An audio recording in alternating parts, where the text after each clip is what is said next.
Hello friends, welcome to Divyasani creation. यही प्रबंधर शीर्षक होउछि प्लास्टिक विकल्प व्यवहार। आधुनिक मनीष आज विलास व्यसन रही स्वार्थ विपास हो पड़ी।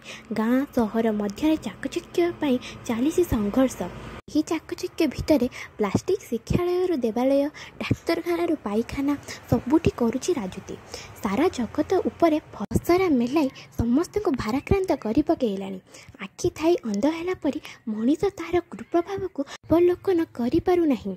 वर्तमान सचेतन हो प्लास्टिक विकल्प व्यवहार कथा चिंता न कले परे आमको निश्चित पश्चाताप करने को पड़िबो। मधुबाबू रास्ता को समतुल करने परी आमे प्लास्टिक को संपूर्ण बंद न करि पारिले भी यथासंभव कम व्यवहार करिबा बा पुनर्चक्रण करने उचित।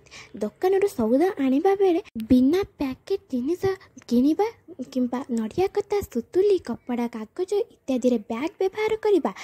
प्लास्टिक टूथब्रश स्ट्र आदि बदल करंज काठी बाउंस काठी को व्यवहार करें।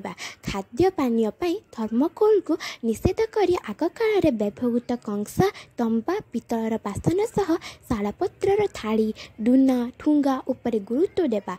प्लास्टिक दौड़ी बदल माटीर मिसी जाउथबा नड़िया कता झोट दौड़ी बायोप्लास्टिक को अधिक गुरुत्व देवा। प्लास्टिक बदल स्टेनलेस स्टील माटी पात्र काठ सिलिकन आदि को किपरि अधिक व्यवहार कर प्रति ध्यान देवा।